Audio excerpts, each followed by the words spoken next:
नमस्कार, मी लतिका निंबाळकर. माझ्या चॅनलवरती तुमचं स्वागत आहे. आज मी तुम्हाला हिरव्या चण्याची झणझणीत अशी लपथपी भाजी बनवून दाखवणार आहे. त्यासाठी बघा, हे हिरवे चणे मी भिजत घातले होते.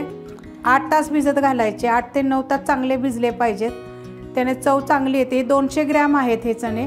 2 ते 3 पाण्याने मी स्वच्छ धुवून घेतलेले आहेत. कुकरमध्ये बनवायचे आपल्याला, तर कुकर गरम करायला ठेवले आणि त्याच्यामध्ये आपण तेल टाकून घेऊया. 1 ते 1.5 चमचा तेल टाकायचे आणि कडक गरम होऊन द्यायचं. तेल गरम झालेलं आहे, त्याच्यामध्ये 1 चमचा जिरे मोहरी टाकायची. मोहरी थोडी कमी टाकलेली आहे, जिरे थोडं जास्त टाकायचं. कढीपत्ता आणि 2 चिमूट बघा हिंग पावडर आणि 1 मोठ्या आकाराचा कांदा घेतलेला आहे, बारीक कापून घ्यायचा एकदम. आणि कांदा आपण चांगला भाजून घेऊया. कांदा बघा हलकासा भाजलेला आहे. त्याच्यामध्ये अर्धा चमचा हळद, छोटा चमचा आहे, आणि 1 मोठा चमचा आलं आणि लसूण बघा बारीक ठेचून घेतलेला आहे. पेस्ट टाकली तरी पण चालेल. हे जरा मिक्स करून घेऊया. आलं आणि लसूण टाकलं, 1 मिनिटभर परतून घेतलेलं आहे बघा चांगलं. त्याच्यामध्ये 1 मोठ्या आकाराचं टमाटर कापून घेतलेलं आहे आणि चवीप्रमाणे मीठ टाका. आणि हे जरा आपण 1 मिनिटभर चांगलं परतून घेऊया. मिनिटभर परतून घेतलेलं आहे. त्याच्यामध्ये आता आपण मसाला टाकून घेऊया. तर हे मिरची पावडर आहे नुसती, 2 चमचे टाकायचे, तुमच्या तिखटाप्रमाणे टाका. आणि 1 चमचा गरम मसाला पावडर. आणि हे सगळं जरा 1 मिनिटभर मसाला ह्याच्यामध्ये आपण नुसता परतून घेऊया.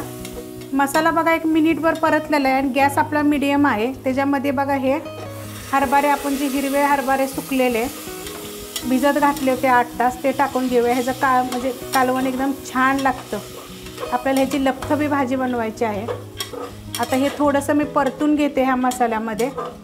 मिनिटभर बघा चांगलं परतून घेतलेलं आहे. तर बघा एवढं पाणी सुटलेलं आहे ह्याला आणि 1 नंबर चव लागणार. तुम्ही माझ्या पद्धतीने करून बघा. आता ह्याच्यामध्ये आपण थोडीशी कोथिंबीर टाकून घेऊया आणि आपल्याला ह्याच्यात हलकंसं गुणगुणं पाणी टाकायचं आहे, जास्त असं गरम पाणी नाही टाकायचं.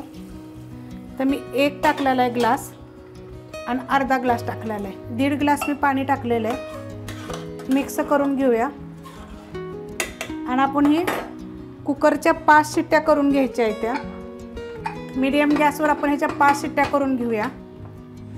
5 ते 6 शिट्ट्या करून घेतलेल्या आहेत बघा. कुकर आपला थंड झालेला आहे. आता आपण काढून घेऊया. हे बघा मस्त असे बघा थोडीशी ग्रेव्ही आहे. भातावर, चपातीवर, भाकरीवर तुम्ही खाऊ शकता आणि ती छान अशी लागते, टेस्टी एकदम. बघा सॉफ्ट झालेले आहेत, असे शिजले पाहिजेत. तर त्यासाठी 5 ते 6 शिट्ट्या करा आणि 8 तास भिजत घालायचे. ह्याची एकदम चव वेगळी लागेल. अशा पद्धतीनं करून बघा तुम्ही. ही जर रेसिपी आवडली तर लाईक करा, सबस्क्राईब करा, कमेंट करा आणि शेअर बी करा.